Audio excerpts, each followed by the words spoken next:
Hi everyone! Sometimes people ask me how I'm learning Japanese, so I thought I'd share it with you. I've been teaching myself on and off for several years. I should be a lot better than I am, and I would be if I hadn't taken as many breaks. I can get by in most basic situations. Usually I know how to ask a question, but then I don't understand the reply, but I can sort of pick out words and know enough to get by. Here's my top 3 proudest moments using Japanese in Japan. Number 1, when the gachapon machine broke and stole our money, I managed to tell the shopkeeper what had happened and he came out and sorted it out. Number 2 was in Harajuku when Phil bought a top. He thought it was white, but when we got outside it turned out to be pink, so I went back in and sorted out the exchange. And number 3 is booking train tickets all in Japanese without using any English, which I've done quite a lot of times. And every time I'm so proud. The main way I've been learning is the Pimsleur audio course. I bought levels 1 to 4 and Pimsleur very kindly gave me level 5, which I'm doing at the moment, and I'm hoping by the time I finish that they'll have brought out a level 6 because I don't know what to move on to after I've finished it. So if you've got any recommendations, put them in the comments. There's 5 levels, each level has 30 lessons and each lesson's about half an hour. It's all audio. There are some PDFs like transcripts and things, but I haven't used them. I've just used the MP3s. And the reason why I like it is because you do so much talking. It's constantly testing you to make sure you remember what you've learnt. So how it works is you learn words and phrases and then you have pretend conversations talking to yourself. So it'll say something like, you're in a cafe, ask the waiter this question, or turn to your friend and tell them this. It works by spaced repetition, so you learn a word or a phrase, you repeat it and it's really easy, then you learn something else and then you come back to the first thing and then you learn some other things and then come back to the first thing again. And by repeating it after different intervals of time, it goes from your short-term memory into your long-term memory. And then you mix up the words and phrases and that teaches you how to say things yourself. It starts from absolute beginner level. I didn't know any Japanese when I started, and it's been my favourite way of learning because I found it quite easy to learn from. I have always been good at languages, but I found that by following the lessons along, it hasn't been too difficult to remember everything.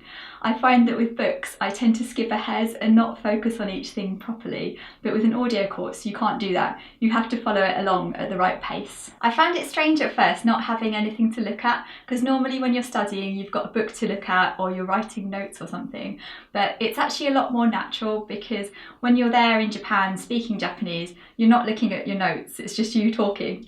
And also I think speaking out loud helps you remember things and it makes you focus on your pronunciation. Before I forget, if you're new to Cakes with Faces, there's loads more videos about Japan on my channel. There's lots of advice for planning your trip, there's vlogs from Tokyo and Kyoto, and I'm going to be starting a new series of Japan vlogs really soon, so subscribe if you want to see them. Right, back to Pimsleur. So that's why I like the Pimsleur course, and here's a few things you might not like about it. It's only speaking and listening. If you use the PDFs it might be different, but I learnt reading and writing in a separate way and used Pimsleur just for speaking and listening. You don't learn the rules of grammar in a formal way. They do mention them, and I think you get more of an instinctive feel for what goes with what. It depends why you're learning Japanese, and grammar can be kind of boring, but if you want to learn the rules formally, you're going to need a separate book for that. The content is mostly useful phrases, and there's lots of practical things that will be useful when you're in Japan. There are also some things that seem a bit pointless, like at the moment in level 5 I've been learning how to say the father of agriculture in modern Japan, which I'm pretty sure I'll never need to use, but I can kind of see why it's in there because I'm learning about more complex sentence constructions and the language around it rather than the actual content itself. The course isn't aimed at any one reason for going to Japan, so there's some business language like talking about business trips and meetings and taking phone messages. There's some things aimed at if you were going to study and some things for people going on holiday. It's not broken up into specific topics. The lessons sort of flow on from each other, and it's the same with the levels. They go on continuously, so it's not like this week we're going to talk about our pets. It's more natural, sort of built around conversations which it comes back to and then moves on to something else. So you're not going to be learning comprehensive vocabulary about each topic, but I'm fine with that. If you want to learn vocab lists, you can easily do that separately. In some reviews, people say they don't like Pimsleur because it's like brainwashing, but I say if it is, then brainwashing is a good way to learn a language. You're supposed to do one lesson a day. I do each one twice, so I'll spend 2 days on each lesson, and then I'll do it in extra time if it was tricky or if I didn't remember it very well. And I'll do my lesson while I'm doing something else like washing up or cleaning. I tried doing them when I was driving, but I felt like I wasn't concentrating on driving enough, so that wasn't for me. So I would totally recommend it. It's been my favourite way of learning Japanese by a long way. My only reservation is it is quite pricey, so that might not be for everyone, but compared to taking a class, it's not too bad, and for me it has worked, so it's been worth it. I'd recommend you try a couple of lessons before buying the whole thing, just to make sure it's right for you, because everyone learns in different ways. You can download it from pimsleur.com.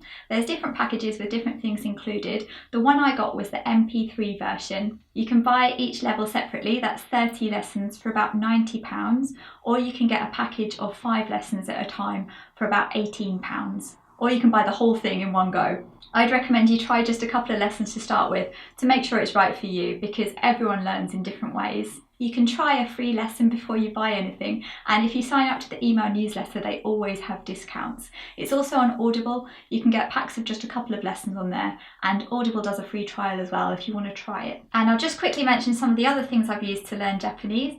I did try Japanese Pod 101, which is another audio course. Lots of the lessons are available for free online, and the subscription costs are quite low for this one. However, I didn't get on with it as much. I found it's a lot more passive, you don't do as much talking, and I didn't feel like it's testing you enough, so I didn't feel like I'd learnt as much. Next is Rosetta Stone, which is a really well-known way of learning languages. It's on your PC and you get a headset with a microphone, so you can do some talking, do some multiple choice, and it's supposed to be an immersive way of learning languages, but I didn't get on with it. It is very expensive, and I found it quite repetitive and boring, and I just didn't feel like I was learning that much. And the last one is Instant Japanese, which is part of the Yellow Teach Yourself series. And this one says, in 45 minutes a day, after 6 weeks, you'll speak Japanese, which I think is a bit of an ambitious promise, but it is quite good. You get a book. You get a book and a CD. The book's pretty good. It's got exercises and vocab lists. And something I like is in each chapter it has a conversation written out like a script, and on this side it has the English and this side the Japanese, so you can compare and work out what's what. I have also used some other things like some apps for learning hiragana and katakana, and currently I'm teaching myself kanji, or trying to, so if you want to hear about them, maybe I'll cover them in a separate video. There's so many ways of learning Japanese, so I'd love to know what you're using and what works for you, so tell me in the comments, because after I finish this next level of Pimsleur, I'm definitely going to need something to move on to. So I'll be back soon with lots of new videos from Japan, so I'll see you soon. Bye bye!